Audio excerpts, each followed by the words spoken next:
আসসালামু আলাইকুম বন্ধুরা, কেমন আছো তোমরা? আশা করছি ভালো আছো, ভালোর দলে আছো। আমার মন্ত্রী সাহেব তৃতীয় পাঠ নিয়ে হাজির হয়েছি তোমাদের মাঝে। তো চলো গল্পতে যাই। ক্যাম্পাসে বড় গাছের নিচে 5 জন গোল হয়ে বসে আছে। মাঝখানে রাখা দীপার নতুন ফোনটা যেন আর সবার কৌতূহলের কেন্দ্র। দীপা চুপচাপ বসে আছে, গরমে গাল দুটো লালচে হয়ে উঠেছে।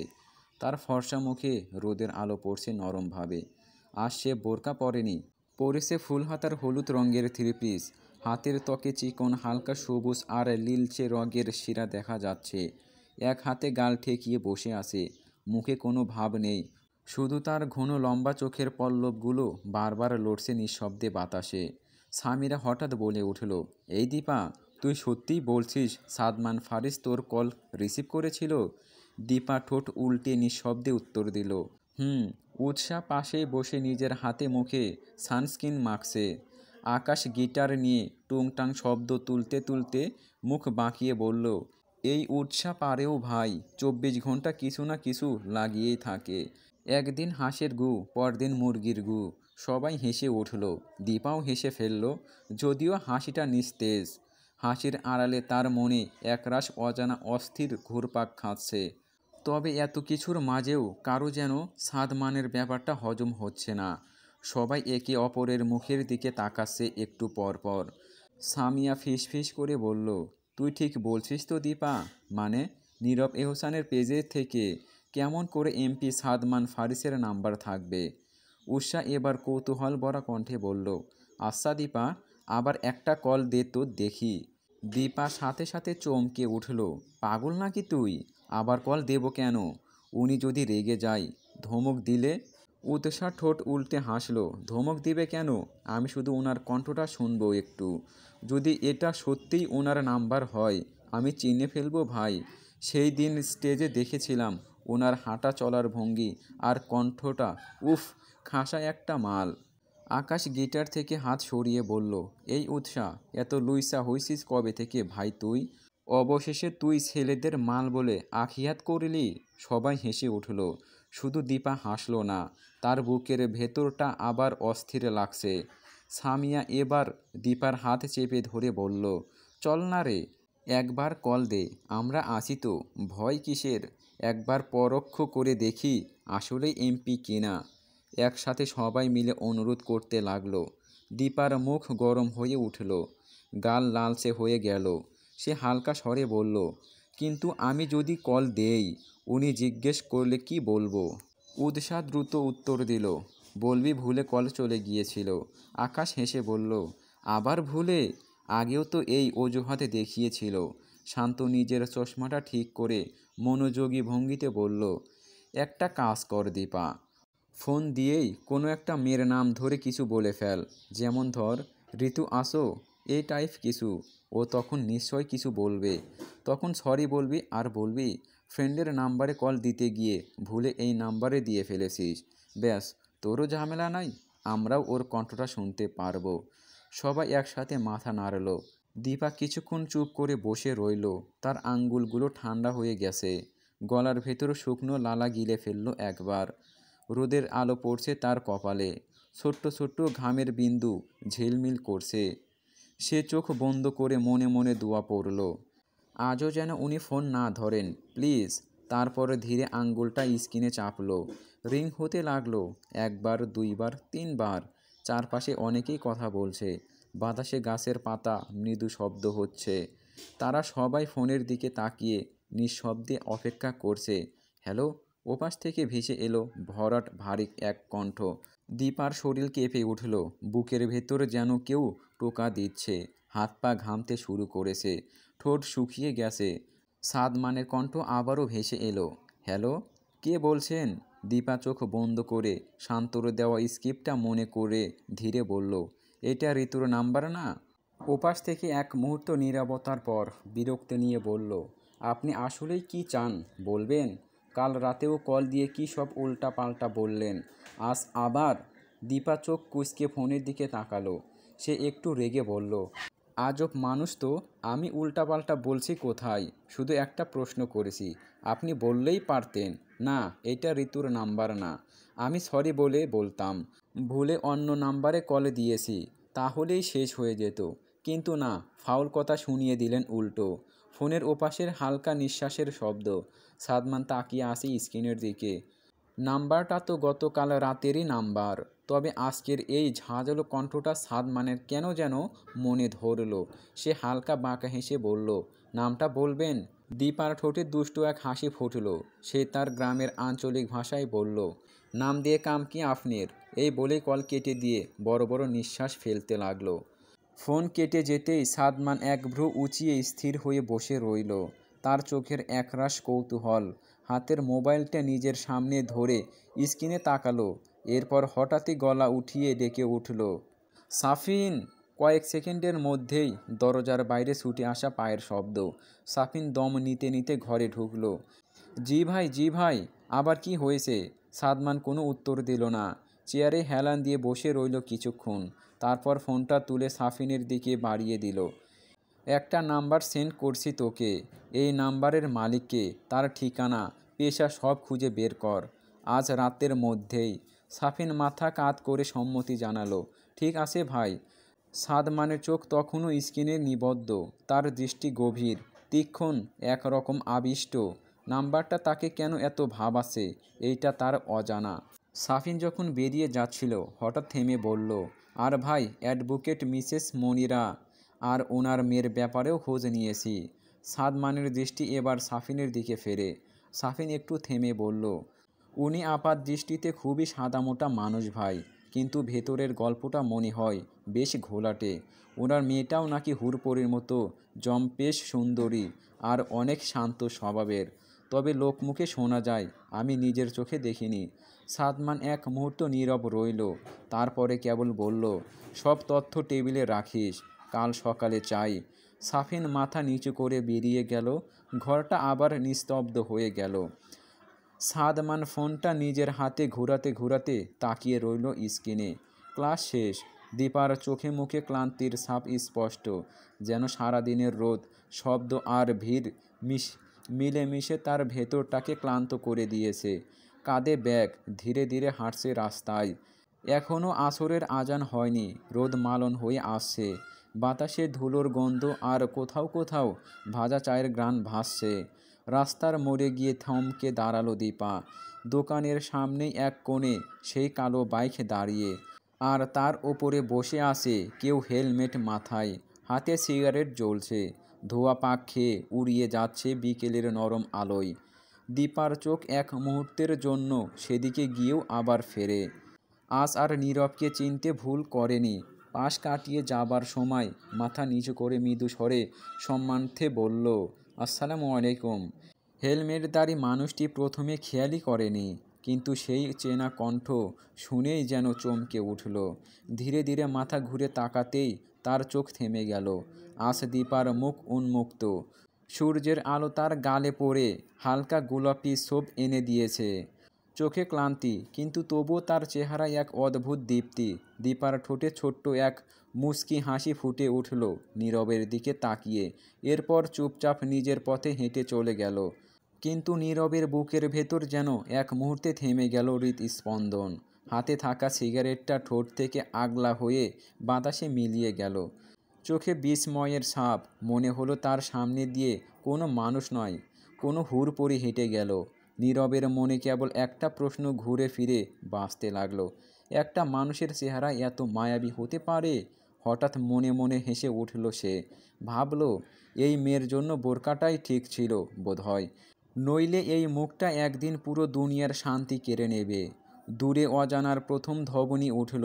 বাতাসে ধোঁয়া মিশে গেল। আলো নিভে গেল ধীরে ধীরে। দীপা একটু এগিয়ে গিয়েছিল। ঠিক তখনই পেছন থেকে ভেসে এলো গম্ভীর ডাক, এই মেয়ে, শোনো। শব্দটা শুনেই তার পা থেমে গেল। ধীরে ধীরে ঘুরে তাকাতেই দেখল নীরব বাইক থেকে নেমে তার দিকে এগিয়ে আসছে। হাতে এখনও সিগারেট। ধোঁয়ার রেখা যেন তার সঙ্গে সঙ্গে এগিয়ে চলেছে। নীরব থামল দীপার সামনে এসে। চোখে স্পষ্ট কৌতূহল। তুমি তো সেই বোরকা পরা মেয়েটা না? দীপার বুকের ভেতর কেমন একটা অজানা ভয় জেগে উঠতে লাগলো। কাঁধের ওড়নাটা সামান্য ঠিক করে নিয়ে নিচু গলায় বলল, জি।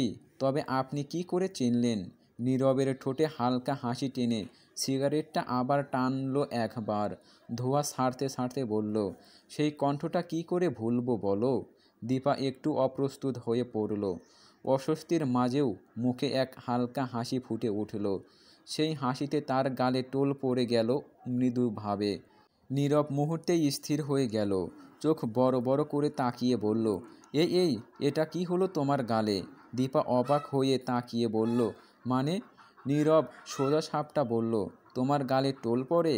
দীপা একটু সংকোচ নিয়ে হালকা জোর করে হেসে বলে, হ্যাঁ হালকা পড়ে তো। কেন? নীরবের চোখে তখন এক অদ্ভুত দীপ্তি, যেন সে বড় কিছু একটা আবিষ্কার করে ফেলেছে। সিগারেটের ছাই মাটিতে ফেলে ঠোঁটে হাসি এনে বলল, তোমাকে দেখে এক মুহূর্তের জন্য ভেবেছিলাম জান্নাতের কোনো হুরপরি হয়তো রাস্তা ভুলে এই গলিতে চলে এসেছে, কিন্তু এখন বুঝলাম না, এটা পরীর রূপে মানুষ। দুজনের মাঝে বাতাস ভারী হয়ে উঠল। বিকেলের আলো মালন হয়ে যাচ্ছে, দূরে আজানের ধ্বনি ভেসে আসছে। দীপা অস্বস্তিতে কোনো উত্তর না দিয়েই সামান্য হেসে পা বাড়ালো নিজের পথে। নীরব দাঁড়িয়ে রইল জায়গায়, চোখে এক অপূর্ণ বিস্ময়। তার সিগারেটটি নিভে গেছে, কিন্তু মনে যেন নতুন কোনো আগুন জ্বলে উঠেছে। নীরব কাঁধ ঝুঁকিয়ে হেসে বলল, তোমার বাসা কই? চলো আমিও এগিয়ে দেই। দীপা সঙ্গে সঙ্গে ভ্রু কুঁচকে তাকাই, কণ্ঠে ধীরতা সুরে এনে বলল, না সমস্যা নেই ভাইয়া, আমি যেতে পারবো, আমার বাসা এই কাছেই। এরপর একটু থেমে বিনয়ী গলায় যোগ করল, আমি আসি ভাইয়া, অন্যদিন কথা হবে। আসসালামু আলাইকুম। এই বলে দীপা গট গট করে সামনে হাঁটা ধরল। তার কাঁধের ওড়নাটা দুলছে হাওয়ায়, মুখের ক্লান্ত অথচ শান্ত ভাব। হাঁটতে হাঁটতে মনে মনে বলল, এই ছেলেটা বিশাল ফ্ল্যাটবাজ মনে হয়, এর থেকে দূরে থাকাই ভালো। নীরব কিছুক্ষণ স্থির হয়ে তাকিয়ে রইল তার পিঠের দিকে, তারপর ঠোঁটে এক দুষ্টু হাসি টেনে বাইকে গিয়ে উঠল। হেলমেটটা মাথায় পরে ঠিক করতেই হঠাৎ যেন কি মনে করে আচমকা বাইক থেকে গলা উঁচিয়ে চেঁচিয়ে উঠল, এই যে সুন্দরী। দীপা চমকে পেছনে ফিরল। ঠিক তখনই নীরব জোরে গেয়ে উঠল, চুমকি চলেছে একা পথে, সঙ্গী হলে দোষ কি তাতে। রাগ করো না সুন্দরী গো, রাগলে তোমায় লাগে আরও ভালো। দীপার ভ্রু কুঁচকে ফেলল বিরক্তিতে। সে কোনো কথা না বলেই ঘুরে সামনে হাঁটা ধরল দ্রুত পায়ে। তার বুকের ভেতর কেমন টিপ টিপ করছে, একজন মানুষ এত নির্লজ্জ কিভাবে হতে পারে। নীরব হেলমেটের ভেতরেও হাসল। দোতলা বিশিষ্ট বিশাল সাদা প্রসাদময় বাড়ির সামনে এসে থামল সাদমানের গাড়ি। গেট খুলতেই ভেতরের আঙিনা ঝলমল করছে সন্ধ্যার আলোয়। ছোট ফোয়ারা আর আর জলধারা আর সযত্নে সাজানো ফুলের বাগান। সাদমান ধীরে গাড়ি থেকে নামলো। শুটের হাতা ঠিক করে বাড়ির বেল বাজাতেই ভেতর থেকে ছুটে এলো এক তরুণী মুখের উচ্ছ্বাস, চোখে আনন্দের ঝিলিক। দরজা খুলে দিয়েই সে জড়িয়ে ধরল সাদমানকে। ভাইয়া এসেছো অবশেষে, কতদিন পর দেখছি তোমায়। সাদমান হালকা হেসে বোনের মাথায় হাত রাখল। জানিস তো সময় পাই না, বাবার ব্যবসা রাজনীতি সব মিলিয়ে ঢাকাতেই থাকতে হয়। ফারিয়া চোখ পাকিয়ে বলল, তাও ভাইয়া মাঝে মাঝে ফোনটা ধরতে পারো। সাদমান হাসল, তারপর ধীরে ধীরে বলল, এখন বল দেখি মা কোথায়। ফারিয়া উত্তর দিল, রান্নাঘরে আছে, দুই কুপুত্রের জন্য কি যেন বানাচ্ছে। সাদমান হাসি প্রশস্ত করে ভেতরে ঢুকল। তার পেছনে পেছনে সাফিন ঢুকতে যাচ্ছিল। তখনই ফারিয়ার কণ্ঠ ভেসে এলো, এই আপনি কোথায় যাচ্ছেন ভাইয়ের চামচা। সাফিন থেমে তাকালো। ভাইয়ের কাছে যাচ্ছি। কেন? ফারিয়া হাত কামড়ে রেখে বলল, আমার সঙ্গে সাক্ষাৎ না করেই ভেতরে যাচ্ছেন, ভেরি ব্যাড ম্যানার্স। সাফিন ঠোঁট প্রসারিত করে হেসে বলল, আপনার সঙ্গে সাক্ষাৎ করা মানে তো আসমানের চাঁদ ছুঁতে চাওয়ার মতো, তাই আমি বামুন হয়ে চাঁদে হাত বাড়াতে চাই না। সাফিন চলে গেলে ফারিয়া পিছন থেকে উদাস কণ্ঠে বলল, আমি তো শুধু আপনার আকাশের চাঁদ হয়ে শুধু আপনার মাঝেই আবদ্ধ থাকতে চাই। কেন সবটা বুঝেও আমাকে এত অবহেলা করেন আপনি? আমার ওপর কি আপনার একটুও মায়া হয় না? 2 দিন বন্ধ থাকার পর আজ আবার খুলেছে ভার্সিটি। সকালটা শান্ত, রোদটা নরম তবে ঝলমলে নয়। আকাশে পাতলা মেঘ ভাসছে, ভেজা মাটির গন্ধে ক্যাম্পাসের পথঘাটে অন্যরকম একটা প্রশান্তি। আজ ক্লাসে সাদিয়া আসেনি, জ্বরে পড়েছে মেয়েটা। উৎসাহ গেছে তাদের গ্রামের বাড়িতে, তাই দীপা একাই বসে আছে তার ক্লাসে। আকাশ ইংরেজি বিভাগের আর শান্ত রাষ্ট্রবিজ্ঞান বিভাগের পাশের ভবনে ক্লাস করছে, কিন্তু কারো সঙ্গেই দেখা হয়নি আজ। টানা দুটো ক্লাস শেষ হয়ে গেছে। এখন দীপা বসে আছে শেষের ব্রাঞ্চে, ক্লান্ত মুখে কলমটা ঘোরাচ্ছে। ক্যাফেরিয়ায় যাওয়ার মতো ইচ্ছে নেই, শক্তিও নেই। ঠিক তখনই দরজা ঠেলে ঢুকলো এক সিনিয়র, হাতে সাদা একটা কাগজ, গম্ভীর মুখ। ভেতরে ঢুকেই বলল, দীপান্বিতা নূর ঐশীকে? নিজের নাম শুনে দীপা চমকে তাকালো। জি জি, আমি। ছেলেটা কিছুক্ষণ তাকিয়ে রইল তার দিকে, হিজাবের মাঝে শান্ত মুখ, চোখে হালকা ক্লান্তি, তবু অদ্ভুত এক প্রশান্তির সৌন্দর্য। সে তার দৃষ্টিটা সরাতে পারল না যেন। দীপা একটু দ্বিধা নিয়ে বলল, ভাইয়া কিছু বলবেন? ছেলেটা যেন ঘোর ভাঙল। এরপর নরম কণ্ঠে বলল, অফিস রুমে ডাকছে আপনাকে, একটু আসুন আমার সঙ্গে। দীপা হিজাবটা ঠিক করে নিল, তারপর গুটি গুটি পায়ে ধীরে পিছু নিল ছেলেটার। করিডোরটা বেশ লম্বা। হাঁটতে হাঁটতে ছেলেটা কিছু প্রশ্ন করল, তুমি আইন বিভাগে? কোন ব্যাচ? আগে কোথায় ছিলে? দীপার গলা ভেতরে আটকে আসে, ছোট করে উত্তর দেয়, হ্যাঁ ভাইয়া, ঢাকাতেই। এরপর চুপ। ছেলেটা টের পায় মেয়েটা কথা বলতে স্বাচ্ছন্দ্য বোধ করছে না, তাই আর কিছু বলল না। অফিস রুমের সামনে এসে থামলো দুজন। ছেলেটা দরজায় কড়া নাড়ল, স্যার আসবো? ভেতর থেকে প্রিন্সিপালের গম্ভীর কণ্ঠ ভেসে এলো, আসো। ভিতরে ঢুকতে ঠান্ডা বাতাস মুখে লাগলো দীপার। ঘরের কোণে গোল টেবিলে সাজানো নানান রকম নাস্তা, বিস্কুট, বাদাম, সানরিউস আর পাশে ধোয়া ওঠা চায়ের কাপ। প্রিন্সিপাল কারো সঙ্গে কথা বলছে। সামনে বসা এক লোকের পিঠ দেখা যাচ্ছে, সাদা শার্ট, ধূসর স্যুট। ছেলেটা কাশলো হালকা। প্রিন্সিপাল একটু ঘুরে তাকালেন, বললেন, এই যে দীপান্বিতা নূর ঐশী এসেছে। দীপা এগিয়ে গিয়ে সালাম দিল, আসসালামু আলাইকুম স্যার। ঠিক তখনই লোকটা ধীরে মাথা ঘুরিয়ে তাকালো। দৃষ্টিটা মিলতেই দীপার বুক কেঁপে উঠল। সাদমান ফারিস, তার চোখে স্থির, গাঢ় অভ্যস্তভাবে পর্যবেক্ষণ করছে তাকে। দীপার মনে হলো বাতাস হঠাৎ ভারী হয়ে এসেছে, হাতের তালু ঘেমে গেছে, বুকের ভেতর ধুকপুক করছে ভয়ে। সে ভাবল, উনি এখানে কেন? আমাকে কেন ডেকেছেন? সাদমান চুপচাপ চায়ের কাপে চুমুক দিলেন, একবার তার দিকে তাকালেন, তারপর দৃষ্টি নামিয়ে নিলেন টেবিলের দিকে। ঘরের কোণে দাঁড়িয়ে থাকা সাফিন এগিয়ে এসে কিছু বলল সাদমানের কানে। সাদমান কোনো উত্তর দিলেন না, শুধু মাথা নাড়লেন হালকা। প্রিন্সিপাল বললেন, তোমার নাম ঐশী? জি স্যার। তোমার মার নাম মনিরা? দীপার কণ্ঠ নিচু হয়ে এলো, জি স্যার। প্রিন্সিপাল একবার সাদমানের দিকে তাকালেন। সাদমান কাফটা টেবিলে রেখে দুই হাত জড়ো করলেন সামনে। দৃষ্টি ফেললেন একবার দীপার চোখে। আপনার মা অ্যাডভোকেট মিসেস মনিরা, তাই না?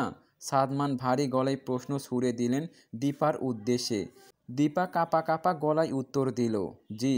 কিছুক্ষণ নীরবতার পর সাদমান চেয়ার থেকে উঠে দাঁড়ালো। এরপর ধীরে ধীরে এগিয়ে এলো দীপার দিকে। দীপা কিছুটা পিছিয়ে গেল। এখন তিনি দাঁড়িয়ে আছেন তার একদম সামনে, মাত্র 2 হাত দূরত্ব। দীপা 5 ফুট 3 ইঞ্চি দেহের সামনে, সাদমানের 6 ফুট 1 ইঞ্চি উচ্চতা যেন ছায়ার মতো বড় হয়ে উঠেছে। সাদমান নিচু গলায় বলল, আপনার মাকে গিয়ে বলবেন আজ ভার্সিটিতে সাদমান ফারিস এসেছিলেন আমার সঙ্গে দেখা করতে, ঠিক আছে? দীপার ঠোঁট শুকিয়ে গেছে, হাজার প্রশ্ন মাথায়, কিন্তু মুখ দিয়ে একটাও বেরোলো না। সে নিঃশব্দে মাথা নাড়ল পুতুলের মতো করে। সাদমান একবার তাকালো, তারপর ঘুরে দাঁড়ালেন। প্রিন্সিপালের সঙ্গে ছোট কিছু কথা বলে দরজার দিকে এগোলেন। দীপা তাকিয়ে রইল তার পিছনের দিকে, চলার ভঙ্গিটা, নীরব আত্মবিশ্বাস, প্রতিটি পদক্ষেপে ছড়িয়ে থাকা অনাবৃত আধিপত্যে যেন চোখ আটকে যাওয়ার মতো। দরজার কাছে গিয়ে সাদমান হঠাৎ থামল। সে মাথা ঘুরে বলল, মিস ঐশী। দীপা চমকে তাকালো, জি। সাদমান কয়েক সেকেন্ড চুপ রইল, চোখ দীপার চোখেই স্থির, যেন কিছু বলতে গিয়ে থেমে গেলেন। তারপর ভাবলেশহীনভাবে বলল, নাথিং, এইটুকু বলে বেরিয়ে গেলেন ঘর থেকে। দরজাটা বন্ধ হতেই দীপার বুকের ভেতর জমে থাকা নিঃশ্বাসটা বেরিয়ে এলো। আঙ্গুলগুলো কাঁপছে, হিজাবের কোনা শক্ত করে ধরে আছে। আকাশে কালো মেঘ জমেছে, দূরে কোথাও বজ্রপাতের আলো ছুঁয়ে যাচ্ছে মেঘের পেট। গর্জে উঠছে গুড় গুড় শব্দে। তবে মনিরার মনে এর চেয়েও ঘন মেঘ জমেছে। আজ সারাদিন যেন বুকের ভেতর কিছু একটা ধুকপুক করছে, অস্থির, ভারী অচেনা একটা আশঙ্কা। শহরে আসার পর থেকে সে নিজের জীবনটা নতুন করে গড়েছে। আগের সব ছায়া, সব ভয়, সব অপবাদ সব ফেলে এসেছে পেছনে। নিজেকে গড়ে তুলেছে কঠিন, সংযত, স্থির একজন নারী হিসাবে। কিন্তু আজ বিকেলে মেয়ের মুখে যখন শুনেছে, মা আজ ভার্সিটিতে সাদমান ফারিস এসেছিল আমার সাথে দেখা করতে, তখন থেকে মনিরার ভেতরটা ঝড়ের মতো এলোমেলো। মনের ভেতর কেমন খসখস করছে, অজানা এক ভয়, এক অতীতের দংশন যেন মাথায় তুলে উঠেছে আবার। মন বলছে কিছু একটা খারাপ ঘটবে। ঠিক তখনই টেবিলে রাখা ফোনটা বেজে উঠল। স্ক্রিনে তাকিয়ে মনিরার ঠোঁটে হালকা হাসি ফুটল। ফোনটা করেছে তার বড় বোন মুক্তা। সব চিন্তা ছেড়ে একটুখানি হাসি নিয়ে ফোনটা কানে তুলল। হ্যাঁ আপা বল। ওই পাশ থেকে মুক্তার খুশি গলা। কিরে মনি, কেমন আছিস? মনিরা শান্ত গলায় বলল, এই তো ভালো, তুই কেমন আছিস? আমিও ভালো। শোন, তোকে আগেই বলেছিলাম না মিলিকে দেখতে আসবে। ওনারা মিলিকে পছন্দ করে গিয়েছে। এখন তারা দিচ্ছেন সামনের সপ্তাহেই বিয়েটা করতে চাচ্ছে। তো তুই 2-1 দিনের মধ্যে দীপাকে নিয়ে চলে আয়। মনিরা চুপ করে রইল কিছুক্ষণ। ওপাশ থেকে মুক্তার উচ্ছ্বাসিত গলায় শব্দ যেন ধীরে ধীরে নিস্তব্ধ হয়ে এলো। সেই অভিশপ্ত জায়গা যেখানে তার অতীত এখনও ছায়ার মতো লেগে আছে, ওখানে আবার ফেরা তার জন্য সহজ নয়। কিন্তু মুক্তার মেয়ের বিয়ে, বোনের মুখে সেই স্নেহ মিশ্রিত অনুরোধ যেন ঠেলে দিল তাকে। ওপাশে মুক্তা আবার বলল নরম কণ্ঠে, এই মনি, আসবি না তুই? আগের কথা ভুলে যা রে। আমার একমাত্র মেয়ের বিয়েতে তুই না থাকলে কেমন লাগে বল? কিছুক্ষণ চুপ করেই রইল মনিরা। বজ্রপাতের শব্দে জানালার কাঁচ কেঁপে উঠল। তারপর ধীরে বলল, বেশ, কালকেই আসবো আমি দীপাকে নিয়ে। বলার পরেও মনিরা এক দৃষ্টিতে জানালার বাইরে তাকিয়ে রইল। বৃষ্টির আগমনী হাওয়া বইছে আর তার মনে সেই পুরনো ভয় আবার ধীরে ধীরে জেগে উঠছে। ফোনটা কেটে দেওয়ার পরেও কিছুক্ষণ মনিরা স্থির হয়ে বসে রইল। ঘরটা নিস্তব্ধ, কেবল বাইরে মেঘের গর্জন ক্রমেই ঘন হচ্ছে। ধীরে ধীরে জানালার দিকে এগিয়ে গেল সে। জানালার কাছের ভর দিয়ে তাকালো আকাশের দিকে। লালচে মেঘ জমে আসে, যেন বৃষ্টি নামার আগে এক নিঃশব্দ হুমকি। বছরের পর বছর নিজের অতীতের দাগ ঢেকে রেখে বেঁচে আসে সে। কিন্তু এখন তার মেয়ে যদি সেই একই অন্ধকারে পা রাখতে শুরু করে। ট্রেনের জানালা বেয়ে বাতাস ঢুকছে ধীরে ধীরে। বাইরে ধূসর আকাশ, কোথাও কোথাও ঝিরঝিরে বৃষ্টি।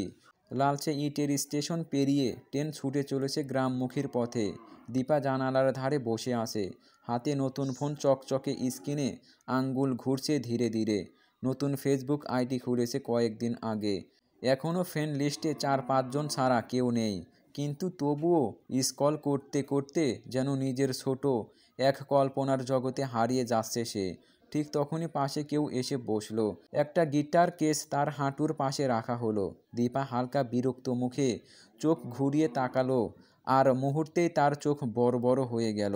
আরে, এ তো নীরব। নীরবও ঠিক সেই মুহূর্তে তাকিয়ে তাকে চিনে ফেলল। তার মুখে হালকা বিস্ময়ের হাসি ছড়িয়ে পড়ল। আরে চমকি, আপনি? দীপা চোখ খিচে মাথা একটু সামনে ঝুঁকিয়ে ইশারা করল মায়ের দিকে, যে সামনে তার মা বসে আছেন। মনিরা সামনের সিটে বসে আছেন, গম্ভীর মুখে জানালার দিকে তাকিয়ে আছেন। নীরব চোখের দৃষ্টিপথ অনুসরণ করল দীপার ইশারায়। দৃষ্টিটা গিয়ে থামল মনিরার মুখে। মনিরা সেই সময় ধীরে মাথা ঘুরে তাকালো শান্ত চোখে। নীরব এক মুহূর্তে নিজের ভঙ্গি সোজা হয়ে বসে পড়ল। তারপর নিচু গলায় বলল, আসসালামু আলাইকুম আন্টি। মনিরা তার দিকে তাকিয়ে সংক্ষিপ্তভাবে বললেন, ওয়ালাইকুম আসসালাম। তারপর আবার জানালার বাইরে চোখ ফেরালেন, যেন কিছুই ঘটেনি। ট্রেনের কামরাটা এখনও সরগম। নীরবে কয়েকজন বন্ধু পাশের সিটেগুলোতে বসে আছে। গিটারের বক্স, বাহন আর ছোট মাইক ব্যাগ ছড়িয়ে আছে চারদিকে। ওরা সবাই যাচ্ছে পাশের একটা গ্রামে, একটা সাংস্কৃতিক অনুষ্ঠানে পারফর্ম করতে। চারপাশে হাসির শব্দ, গিটার টোকানোর আওয়াজ, কেউ কেউ গান ধরেছে নিচু গলায়। আর সেই শব্দে ভেতরের নীরবের চোখ বারবার চলে যাচ্ছে একদিকে। চুপচাপ বসে আছে দীপা জানালার পাশে। মায়ের উপস্থিতি তাকে যেন আরও সংযত করে রেখেছে। তবুও তার চোখের দিকে তাকালে নীরবের মনে হয় এই মেয়েটার মধ্যে কিছু একটা আছে। মানুষকে কাবু করতে সক্ষম। তার চোখে কোনো সাজ নেই, চুলগুলো ওড়নার নিচে ঢেকে আসে, তবুও সেই শান্ত মুখ, সেই অন্যমনস্ক দৃষ্টি নীরবের ভেতর কেমন এক অচেনা আলোড়ন তোলে। ট্রেন এগিয়ে চলে, ঘন্টা খানেক পর ঘোষণা আসে সামনেই স্টেশনে ট্রেন থামবে, যেটা নীরবদের গন্তব্য। বন্ধুরা গিটার ব্যাগ তুলে নিচ্ছে, হাসছে, গল্প করছে। নীরবও ব্যাগটা কাঁধে তোলার আগে একবার দীপার দিকে তাকালো। বের হবার আগে নীরব নিজের পকেট থেকে একটা ছোট্ট চিরকুট বের করে দীপার হাতের পাশের সিটে ফাঁকে আলতো করে গুঁজে দিল। এরপর দাঁড়িয়ে নামার প্রস্তুতি নিতে লাগলো। দীপা প্রথমে কিছুই বুঝতে পারল না। ট্রেন থামার মুহূর্তেই তার হাতের পাশে হালকা কাগজের ছোঁয়া টের পেল। চোখের পাতা কেঁপে উঠল তার। চিরকুটটা দেখে বুকের ভেতর কেমন ধুকপুক করে উঠল। ভয় নাকি কৌতূহল, দুটোই একসাথে যেন কাজ করছে শরীর জুড়ে। মা ঠিক সামনেই বসে আছেন, তাই কোনোভাবেই নিজের মুখের অভিব্যক্তি বদলাতে পারল না দীপা। শুধু চোখের কোণ দিয়ে তাকিয়ে রইল নীরবের দিকে। ট্রেনের দরজার দিকে এগিয়ে যাচ্ছে সে। ঘাড় ছোঁয়া লম্বা গড়ন, কালো শার্ট, সাদা গিটারের ব্যাগ পিঠে। এক মুহূর্তের জন্য মনে হলো সিনেমার কোনো হিরো বাস্তবে হাঁটছে তার চোখের সামনে দিয়ে। মুখ ঘুরে আবার কাগজটার দিকে তাকালো দীপা। হাতের তালুতে হালকা কাঁপুনি। এই প্রথম কেউ তার হাতে এমন কিছু তুলে দিয়ে গেল কেউ।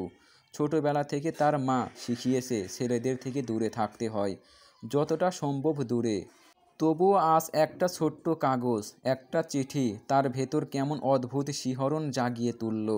মাথার ভেতর প্রশ্ন গুঞ্জরিত হলো, কি থাকতে পারে এতে? এইটা কি তবে প্রেমপত্র? কনসাল শেষ হয়ে গেছে। গ্রামের মেলা মাঠ এখন প্রায় ফাঁকা। বাতাসে হালকা ধোঁয়া আর ভিজে মাটির গন্ধ।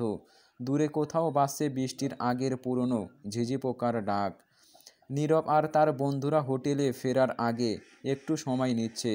হোটেল থেকে সামান্য দূরে একটা পুরনো পুকুর, চারপাশে ছায়াঘেরা বকুল গাছ, নিচে স্যাঁতসেঁতে ঘাসে জল জমে আসে। ওরা সবাই বসে আছে পুকুর পাড়ে, হাতে সিগারেট। ধোঁয়া উঠছে কুণ্ডুলি পাকিয়ে। পানির ওপর চাঁদের আলো চিকচিক করছে, যেন কাঁচের মতো মসৃণ একটা স্তর। পুকুর পাড় থেকে কয়েক হাত দূরে একটা ছোট্ট বাড়ি, খড়ের চাল, বারান্দায় লণ্ঠনের আলো। বাড়িটার জানালা খানিকটা খোলা, সেই ফাঁক দিয়ে এক জোড়া চোখ স্থির হয়ে তাকিয়ে আছে পুকুরের দিকে। মায়াবী কৌতূহল, অদ্ভুত শান্ত চোখ, যার দৃষ্টি গিয়ে থেমেছে নীরবের মুখে। তা কি নীরব জানে? হয়তো না। ঠিক তখনই পাশে বসা ইজাজ নীরবের কাঁধে কনুই ঠেকিয়ে বলল, মামা, সত্যি করে বলবি, তুই কি সেই মেয়েটারে পছন্দ করিস? নীরব তাকালো না, শুধু সিগারেটটা লম্বা করে টান দিল একবার। ইজাজ আবার বলল, ওই মেয়েটা, ট্রেনে যেই মেয়েটার পাশে বসেছিলি? নীরব নির্বিকার। সে সিগারেটটা মাটিতে ফেলে পা দিয়ে পিষে দিল। ইজাজ বিরক্ত হয়ে বলল, এই ঢং করিস না রে ভাই, কিসের এত রহস্য? কিছু তো বল। নীরব এবার ধীরে মাথা ঘুরিয়ে একবার তাকালো তার দিকে। চোখে স্থিরতা, মুখে হালকা একরকম ক্লান্ত ভাব। তারপর আবার দৃষ্টি ফিরিয়ে নিল পুকুরের দিকে। আর একটা সিগারেট বের করে আগুন ধরালো। আগুনের আলোয় তার চোখ দুটো এক মুহূর্তের জন্য ঝিলমিল করে উঠল। জানি না আমি, নীরব নিচু কণ্ঠে বলল। ইজাজ এবার স্পষ্ট বিরক্ত হয়ে উঠল। ভ্রু কুঁচকে নীরবের মুখের দিকে তাকিয়ে বলল, পছন্দ না করলে তুই সারাদিন ভার্সিটিতে গিয়ে ওর দিকে তাকিয়ে থাকিস কেন? নিজের ক্লাস বাদ দিয়ে সিনিয়র হয়ে জুনিয়রদের ক্লাসে গিয়ে বসিস শুধু ওরে দেখার জন্য। এইগুলো কি এমনি এমনি করিস? নীরব এবারও চুপ। ধোঁয়া ছাড়তে ছাড়তে চোখ মেলল আকাশের দিকে। মেঘ ঢাকা চাঁদটাও যেন আজ তার মতোই নিঃশব্দ। একটা দীর্ঘ নিঃশ্বাস ফেলে ধীরে বলল, হতেই পারে। এইটা ভালো লাগা না, ভালোবাসা হতে পারে না। ইজাজের মুখ হাঁ হয়ে গেল। মামা, বলিস কি? তলে তলে টেম্পু চালাস আর আমরা করলেই হরতাল? এইটা কবে থেকে রে? নীরব হেসে ফেলল নিঃশব্দ, নির্হ কিন্তু গভীর হাসি। সিগারেটের আগুনটায় চোখ রেখে বলল, আরে অমন কিছুই না, এইটা শুধু একতরফা। এখনও ওর মনের কথা আমি জানি না। ইজাজ চুপ করে তার মুখের দিকে তাকিয়ে থাকে কিছুক্ষণ। ঠিক তখনই পেছনের দিক থেকে এক কণ্ঠ ভেসে এলো, রুক্ষ কম্পমান, কারারে এইখানে? ইজাজ গলা খেঁকারি দিয়ে তড়িঘড়ি করে বলল, চাচি আমরা মানুষ। বৃদ্ধা চোখ ছোট করে তাকালেন। কপালের ভাঁজে চাঁদের আলো পড়ে, আরও গভীর লাগছে। ও মানুষ? আমি তো ভাবছিলাম গরু ছাগল বুঝি। তো কি করস তোরা এইখানে? ইজাজ তাড়াতাড়ি হাতের সিগারেটটা আড়াল করতে গেল, কিন্তু নীরব তার হাতের সিগারেটটা তুলে আরেকটা টান দিল। এরপর বলল, বিড়ি খাই চাচি, খাবেন? বৃদ্ধা একদম হতবাক হয়ে গেলেন। এরপর হাত তুলে তর্জনীয় নেড়ে বলল, সিসি, আজকালের পোলাপানগুলা মুরব্বিগো সম্মান দিবার পারে না। নীরব ঠোঁটের কোণে হাসি টেনে বলল, সম্মান দিলাম বলেই তো চাচি বলে সম্বোধন করলাম। বৃদ্ধা এক মুহূর্ত কিছু বললেন না। তারপর বিরক্ত মুখে নিজের ছোট্ট বাড়িটার দিকে তাকিয়ে আবার বললেন, বুঝেছি। এখন যাও এইখান থেইকা। আমার বাড়ির সামনে ফাতরা পোলাপান গো জায়গা নাই। নীরব শান্ত গলায় জবাব দিল, তো কি বাড়ির ভেতরে জায়গা দেন? বৃদ্ধা সঙ্গে সঙ্গে ভ্রু কুঁচকে গম্ভীর হয়ে উঠিলেন, কথা বাড়াবার চাই না, আমার বাড়ির সামনে থেকে দূর হও তোমরা। নীরব কিছু না বলে সিগারেটের শেষ টানটা টেনে ফেলল। তারপর ধীরে ধীরে উঠে দাঁড়ালো। এক কদম দুই কদম করে সোজা বৃদ্ধার বাড়ির দিকেই হাঁটতে শুরু করলো। ইজাজ হতভম্ব, এই পাগল নাকি তুই? বৃদ্ধা ঘাবড়ে গিয়ে এক প্রকার দৌড়ে গিয়ে নীরবের রাস্তা আটকে দাঁড়ালেন। এই ছোকরা, তুমি একটু বেশিই ঘাড় তেরা। নীরব হেসে হাত দিয়ে মাথার সিল্কি চুলগুলো পেছনে ঠেলে দিয়ে চোখ মেলল বৃদ্ধার দিকে। এরপর বলল, আপনার উচিত আমার বড় ভাইয়ের সাথে পরিচিত হওয়া। বন্ধুরা, তোমরা একটু কষ্ট করে পড়ে নিও।